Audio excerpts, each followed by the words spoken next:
niku terkenal nak diundang wangel. Siji nggih menawa ora disombong, duka ora disopan mboten ngerti. Nak jare sing ngundang niku sombong, nak jare pangeran insyaallah sopan. Mergo pidato terus ngandani wong. Ngandani wong ora sopan. Nak jare sing ngundang ngotot ae, nak ra teko sing ora sopan. Nah ini perspektif niku kalau utarakan kersane sing monis kula mboten sopan tobat. Ya niki rileks mawon. Kula secara struktur keluarga manggil Bu Ida niku bulik karena kula niku generasi Mbak Aziz, Mbak Maimunah, gak ada putra namanya Mbak Idrus. Mbak Idrus juga ada putra Mbak Kula Fatimah, ibu kula generasi ke-6. Menawi keluarga kerapnya, misalnya Bu Ida, Mbak Ali Maksum, Mbak Nuriyah, terus Mbak Mas Furiyah, terus Mbak Abdul Aziz. Tapi buyut kula niku barep. Terus kula memang secara emosional dekat sekali sama keluarga Lasem. Cuma istilah kula keceluk Bani Umar. Sing teng mriki wonten Mbak Fatma niku garwanipun. Sakjane kula ngundang Zaki nggih Zaki ngoten mawon. Sampai berhubung garwa Mbak kula terus kula terpaksa ngundang Mas Zaki. Nggih radi kriminal niku secara struktur keluarga niku. Maksudnya manggil Mas yang pernah adik ngerabi Mbak. Tapi ini buatan penting lah. Kalau tak cerita sedikit tentang, tidak tahu saya terjemahnya tip itu ilmu kedokteran apa ilmu kesehatan saya juga tidak tahu. Tapi ketika Pak Amam rawuh tenggen kula sukani kitab Al-Qanun fit Tib karanganipun Ibnu Sina. Di antara yang didhawuhna Imam Syafi'i radhiyallahu anhu itu ngendikan al ilmu ilmani. Ilmu itu ada dua, ada ilmu fikih wa ilmu tib. Ilmu kesehatan. Kemarin kula alhamdulillah nderekaken Gus Zofur pas wisuda wonten Pak Imam Taufik, Profesor Imam Taufik. Kula niku sering cerita secara keilmuan. Ilmu kesehatan itu penting. Misalnya ada orang belajar sabar lewat referensi kayak hikam, kayak ihya. Ya. Tapi makanannya itu pemicu emosi. Kalau guyon Mbak Gus Zofur, itu mandindi kira-kira. Jadi belajar itu sabar, wajib sabar. Tapi yang dimakan itu yang memicu emosi. Belajarnya tentang kesehatan berpikir, tapi nyabu. Artinya makanan itu punya pengaruh penting dalam sistem tubuh kita. Orang mabuk ya karena makanan, orang gampang emosi ya karena makanan. Makanya Imam Syafi'i di sini ngendikan ilmu fikih wa ilmu tib. Orang punya kemampuan rasionalitas itu kalau otaknya normal. Normal itu bisa dipicu, disebabkan cara pandang. Cara pandang ini penting. Misalnya tadi, kalau orang ngundang saya itu pikirannya itu ngundang, kalau nggak dituruti itu terus mutung, darani sombong macam-macam. Kalau saya itu cara berpikir kebalik. Diundang nang panggung, terus ngadeg, terus ngandani wong, kadang dikandani luwih sepuh. Terus ruwet. Kulo niku pun memaklumatkan diri Islam, mbah-mbah kulo niku terkenal wali, jadi kulo nggih mau daftar wali resmi. Jadi kulo niku sering niki cerita mawon kulo mungkin tidak sampai 20 menit. Selain mungkin buatan mampu nggih, memang nggak boleh lama-lama. Haram. Kulo nu sering sinau, alhamdulillah sinau ihya ki khatam. Karena pun dipameri wow Pak Hamam. Ben kecelok putra mantu Bali Maksum yo cerita al macam-macam ben ketok pinter. Tapi ternyata dendam mbek mertuane dicurigai Muhammadiyah terus dendam nganti saiki. Ya alhamdulillah niki Bu Ida boleh kula niki jenengan de bojo sing ra dipendendam. Saking dendame membuktikan nak dekne ora Muhammadiyah. Sampai sesulit ini untuk menjawab kalau beliau tidak Muhammadiyah. Mugi-mugi roh Mbak Maksum menerima bahwa menantunya ini benar-benar tidak Muhammadiyah. Padahal andekan Muhammadiyah itu juga gak masalah kan dengan makna lughat. Muhammadiyah itu umat Kanjeng Nabi Muhammad sallallahu alaihi wasallam.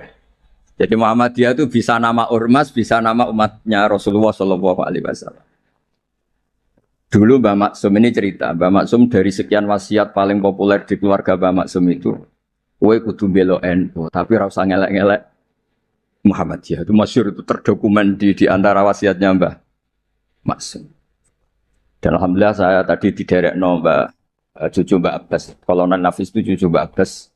Selama kebetulan ketemu Gus Fahmi Amruwah ini, dulu ceritanya Mbak Hashim itu dalam ancaman macam-macam lah namanya zaman perang. Karena Mbak Hashim itu hanya orang alim fikih, usul fikih, ahli hadis, itu takut terus nyewa Pak Abbas disuruh ngelatih santrinya Pencak yang jadi asal usul pagar Musa. Alhamdulillah cucunya jadi kolonel. Yang cucu Basim ya macam-macam, ada yang iya, ada macam-macam. Tapi sebetulnya dari gen keluarga Lasem sama Basim itu sama-sama nasabnya sama. Gayanya juga sama. Ya ada yang jelas, ada yang enggak jelas. Tapi saya ingin bela yang tidak jelas karena ini kan kampus ya, jelas aturannya jelas. Saya itu sering ditanya. Saya sering ditawarin, Gus, mau jadi dokter honoris causa di kampus ini. Enggak, kata saya. Kenapa? Nara di duit ora pantes, dokter ora di duit. Jadi enak Gus nonton ngopi ke pantes, ora jelas ke pantes, kafe pantes. Tapi dari ketidakjelasan itu menjadi jelas. Kalau semuanya itu sistem kampus, itu nanti orang mau belajar tema fikih tertentu, misalnya kalau di fikih harus nunggu semester berapa baru ada pelajaran itu. Masa mau belajar khed daftar dulu sampai mata kuliah berapa baru dapat pelajaran khed. Itu bisa tutup Islam kalau semuanya tertib itu. Tapi baru kayak kiai gak jelas kayak saya itu di jalan ketemu orang tanya, Gus, badhe sowan. Sowan apa? Ketemu saya di pasar. Saya hobi sering ke pasar. Bukan karena nganggur ya memang seneng. Saya itu seneng di pasar itu sederhana. Kalau ada ibu-ibu awam tak belajari 10.000 seneng, alhamdulillah. Kok pinter jenengan, saya ini kiai besar, jadi kalau muni alhamdulillah ngenteni untuk duit 10 juta, ini yang nggak pernah ngaji untuk duit 10.000 iso syukur. Jadi tak anggap itu bentuk kekalahan saya. Jadi kalau nang pasar itu bentuk tawaduk kula, ini buatan ngajari terus kiai-kiai nang pasar, buatan ini cerita mawon. Cerita istihad. Terus saya bilang, buatan usah di sini saja. Terus tanya, anak saya itu istihadah, keluar darah gini-gini, sholatnya gimana? Tak jawab saat itu juga. Ada kiai yang negur itu tidak sopan, Gus tanya kok tidak sowan ya. Nak sowan malah ra sopan, siji ganggu aku pas istirahat. Nomor loro cah dalemku ribet gawe teh ngene-ngene. Mergo cah dalemku ya agak kacau. Habis bikin teh ada tamu lagi, mau kok gak menisan. Karena aku harus bikin teh lagi. Saya itu sudah survei di semua cah dalem kiai itu ternyata ngeluh kalau kiainya tamunya banyak. Jadi dulu ketika saya masih nerima tamu, 2 tahun kiai wafat itu saya masih nerima tamu. Itu kalau ada tamu, kangkang resik-resik ada tamu lagi. Waduh, gak menisan mau, maksudnya koda jadi. Nggak ini cerita saja, bukan nyindir para tamu ndak, tapi ini supaya dimengerti bahwa kehadiran mereka itu gak digedaki cah dalem. Nah ini kan lembaga ilmiah, ini kan diskusi ini ada Mas Imam Taufik tukang diskusi. Jadi nah ini yang tertib ya monggo, yang nggak tertib ya karena barokahnya nggak tertib itu misalnya semua orang soleh di masjid. Kalau ada orang kecelakaan yang nolong ya orang-orang yang di jalan itu orang-orang nggak tertib.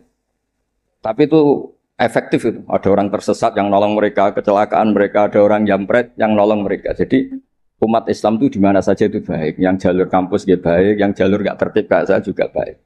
Dan dari dulu saya itu yakin suatu saat saya tetap keramat dengan cara saya seperti ini. Bukan apa-apa, karena tadi orang Islam itu banyak yang nganggap kampus itu elit. Wow, itu bayar, terus elit, terus berdasi. Jadi bayang notok aja enggak.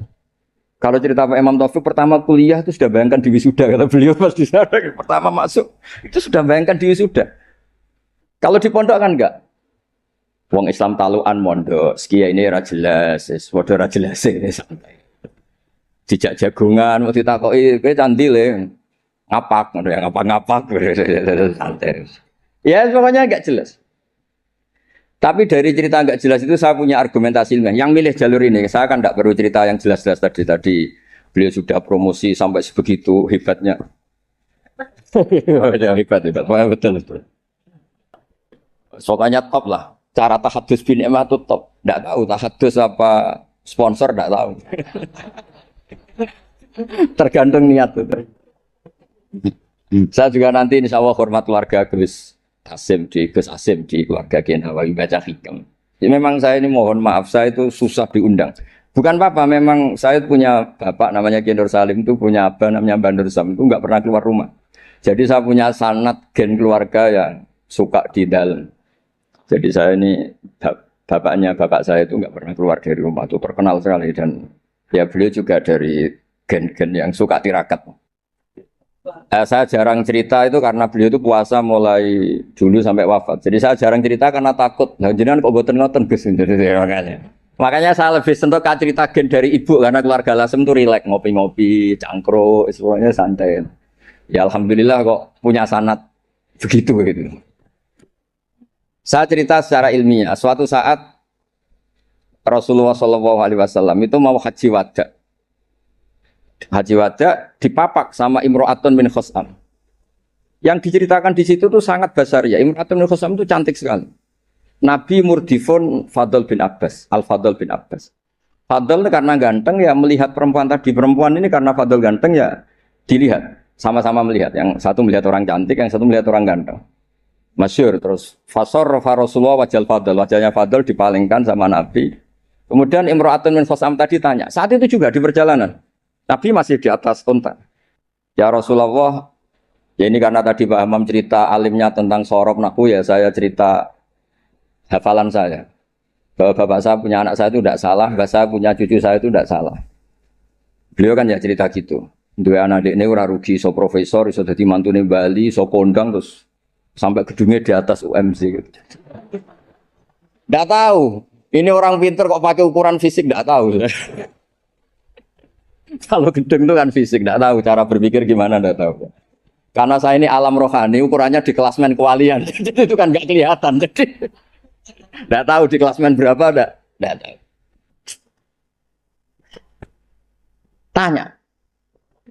Tanya inna faridotawah ala ibadihi adrokat abi syekhon kabirun. Apa ahujju anhu? Nabi jawab, qala na'am. Ayan fa'uhu dzalik, qala na'am. Kama lokana ala biki denun faqadaitihi nafa'ahu. Ya Rasulullah, bapak saya ini sudah sepuh sekali ketika haji diwajibkan. Apa saya bisa menghajikan beliau? Bisa. Apa manfaat? Ya bisa, seperti bapak kamu punya utang, kamu yang bayar itu cukup. Gitu. Lalu Imam Bukhari itu mengebabkan ini sampai 3 kali. Satu di bab haji makdud. Jadi sebetulnya haji itu ada 2. Yang niabah atau badal. Menghajikan yang mati karena sudah tidak bisa haji. Atau menghajikan yang lumpuh yang nggak mungkin haji lagi, disebut haji ma'dud. Jadi Imam Bukhari mengebabkan babul hajil ma'dud atau al-ihjad anil ma'dud. Tapi di bab berikutnya dengan hadis yang sama persis beliau mengebabkan babu hajil mar'ati anir rojul karena secara fikih ini masalah, masa perempuan mengganti lelaki. Tapi dengan hadis yang persis di bab ilmu Imam Bukhari mengebabkan babul futya fitorik. Bab boleh fatwa ketika di tengah jalan. Jadi nggak perlu ada kiai yang kiai resmi nggih monggo kalau ada pertanyaan sowan dulu, daftar dulu nggih monggo. Kiai kayak saya seketemunya juga monggo.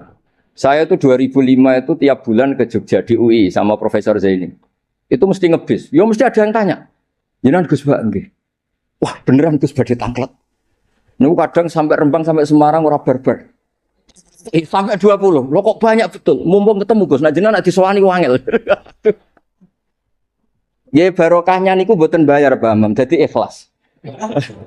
Mboten niki cerita mawon barokah ketemu niku mboten bayar, dadi ikhlas ini.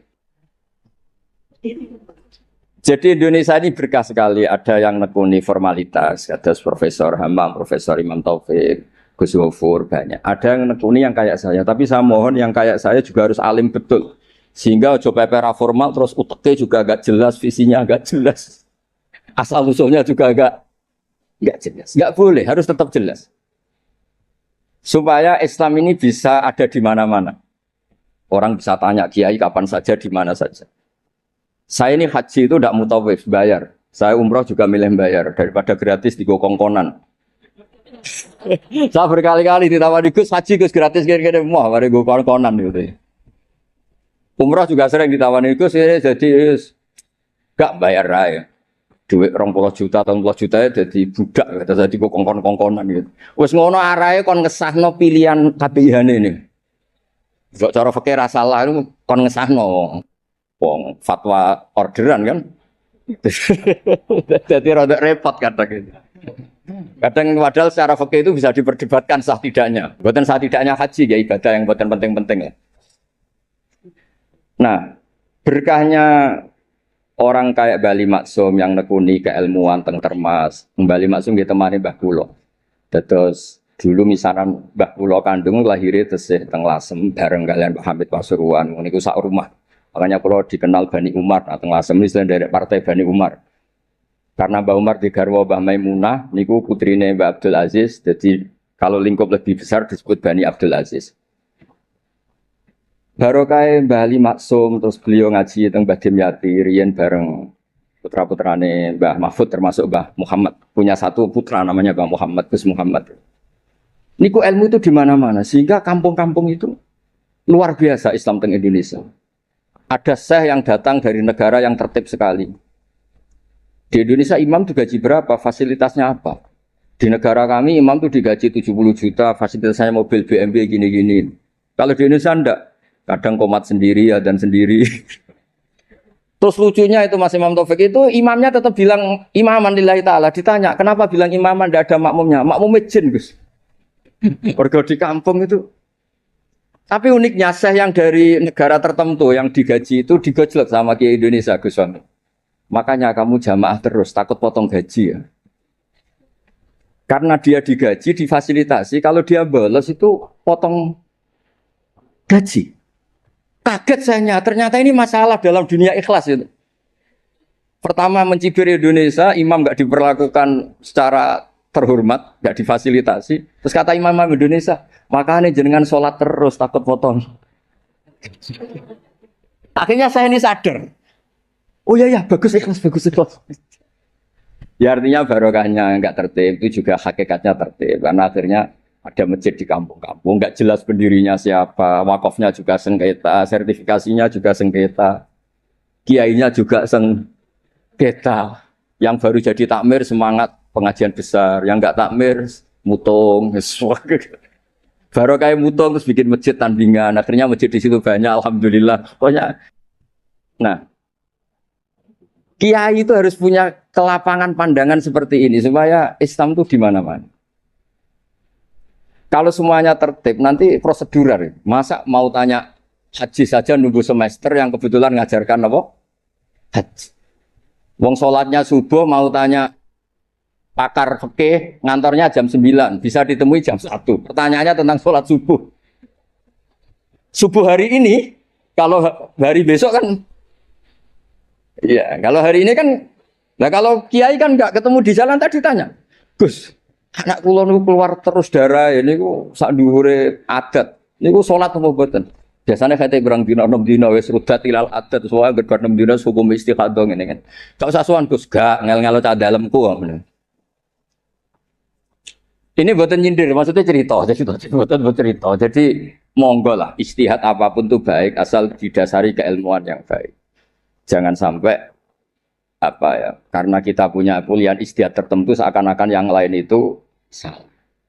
Saya berkali-kali cerita menyangkut istihad.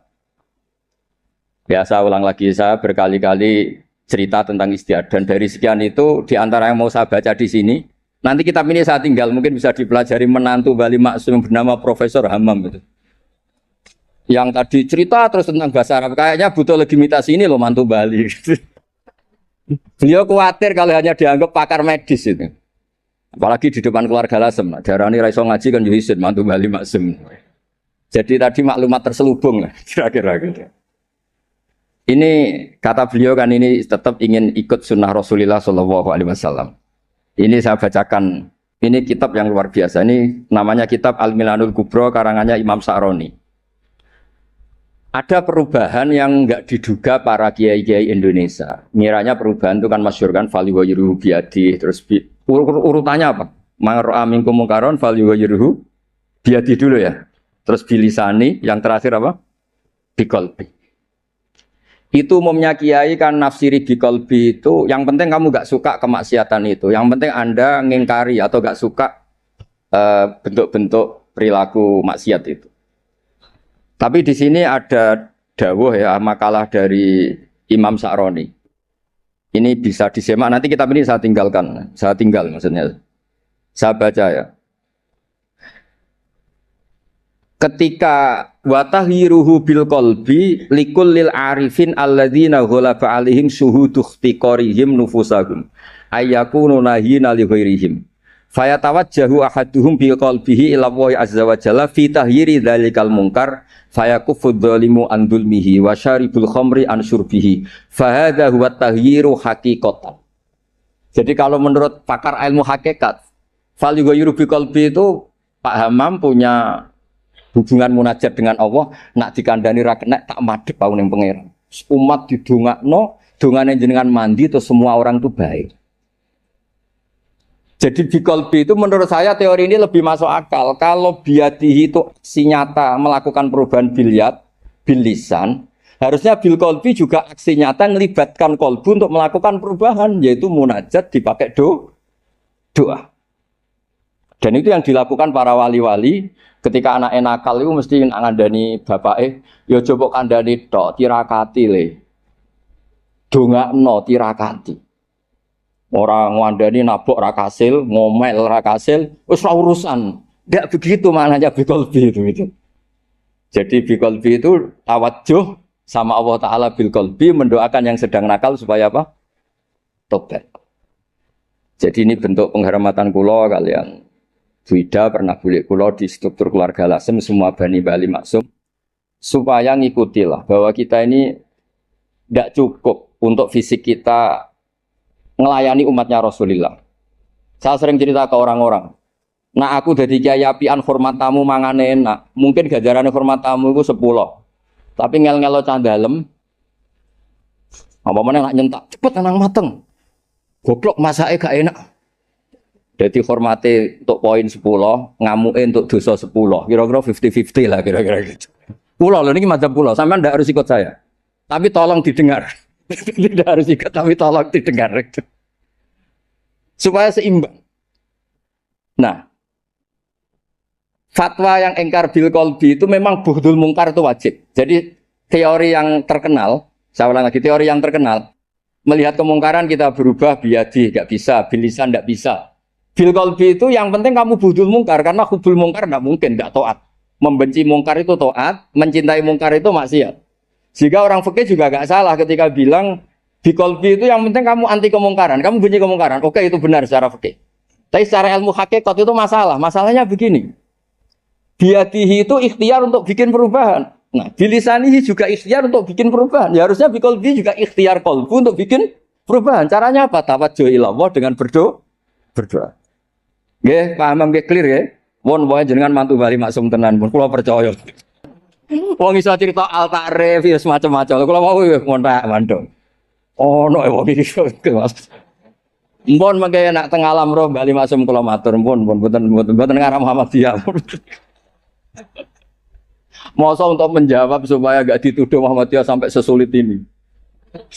Gawe menara nekakno putu Mbah Hasyim terus untuk mengesahkan insyaallah Bali Maksum mboten tipikal tiyang suudzon mun jenengan percaya. Terus niki ngapunten sanget teng pernah mbah kula niki wonten bumi Tuhan nggih mbah kula saking keluarga Kajen. Kula niku nggih keluarga Kajen, keluarga Lasem, nggih keluarga Tuban, bapak kula niku Tuban saking nggih keluarga ahli tirakat. Riyen bapak kula nggih ngaos Badola, terus mbah kula kandung itu saya lahir teng Fakhriyah. Nggih kula niki dekat sekali lah sama keluarga Lasem. Terus mulai kecil saya disarang sama Gus Yofur. Nggih kula niki tapi kula milih jalur yang mboten jelas itu. Nah baru kayak gak jelas itu Islam wonten di mana-mana. Sebab itu di antara dawuh wa ta'ala bal naqdhifu bil haqqi 'alal batil fayadmaghuhu fa idza huwa zaid. Qadzafa itu acak. Jadi Islam atau kebenaran bisa dibawa secara tertib kayak di kampus-kampus juga bisa dibawa cara acak. Qadzafa itu maknanya acak. Karena qadzafa itu maknanya memang acak. Sebab itu Imam Busiri nafsiri qadzafa di situ fadurru yazdatu husnan wa huwa muntazimun wa laysa yanqusu qadran ghairu muntazim. Air yang dipam, yang ditata juga baik. Tapi barokahnya air acak. Orang di tengah hutan nemukan air di mana-mana. Kalau semuanya ditertibkan di menara air, nanti kalau nyari air di titik yang sama. Nah, makanya fadurru yazdatu husnan wa huwa muntazimun wa laysa yanqusu qadran ghairu muntazimi. Jadi kebaikan itu kamu untai secara tertib ya baik, kamu acak saja namanya kebaikan juga tetap baik. Jadi saya pikir kalau diaturi Wida, diaturi pernah bulik kula ketemu mriki tak anggap pengakuan yang tertib pada yang tidak tertib. Dadi anggap mawon ngoten gitu. Nak nganggo hukum sopan yo ngongkone wong tertib ambek sing ora tertib. Sopane sing ora tertib ambek sing tertib. Oh, nyatane kalau dikongkon gelem kan berarti cah sopan. Bocah apik lah iso. Terus kula suwun niki kitab ini saya tinggal untuk hadiah pada keluarga mriki Almata.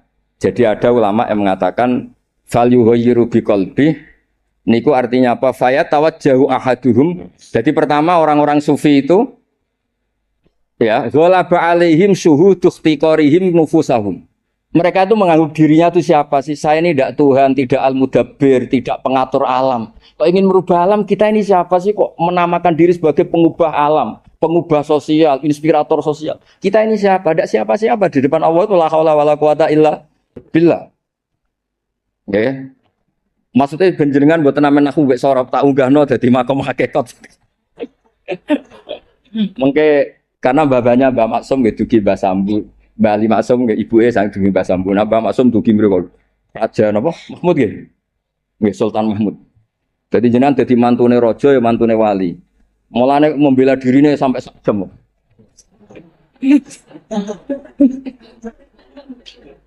Dan ini kalau cukup 20 menit tapi efektif no. Jadi orang-orang sufi itu merasa dirinya ada siapa-siapa di depan la haula wala quwata illa billah. Terus ghalaba alaihim syuhudu ikhtiqarihim nufusahum ayyakunu nahina li ghairihim. Mereka merasa saya ini siapa sih kok sampai melakukan perubahan. Nah, akhirnya faya tawajjahu ahaduhum biqalbihi ila wa azza wa jalla fi tahyiri dzalikal munkar. Sungkeman ning Allah supaya orang sekelilingnya baik-baik saja. Tapi karena beliau-beliau ini wali, akhirnya fayakufu dzalimu an dzulmi wa syaribul khamri an syurbi. Fa hadza huwa taghyiru haqiqatan. Makanya cerita-cerita wali itu ya kalau ada kemungkaran sungkem, kampung sing abangan ditirakati jadi kampung yang baik. Orang nato orasinya. Paham ya? Orang nato kecakapan metodologi dakwahnya atau metode dakwahnya yang ditata itu tawajjuhul qalbi ila Allah subhanahu wa ta'ala. Terus niki sebagai bentuk hadiah kula wingi Bu Ida kula hadiah kitab Al-Qanon Fitib niki juga saya hadiahkan di sini supaya mindset kita, cara berpikir kita munajat teng Allah Subhanahu wa taala. Jadi fikihnya nggih jalan monggo ikhtiar sebaik mungkin tapi jangan merubah ilmu hakikat bahwa al-amru biyadillah hanya Allah saja yang lahu maqalidus samawati wal ardh. Nggih ngapunten ingkang sanget. Wassalamualaikum warahmatullahi wabarakatuh.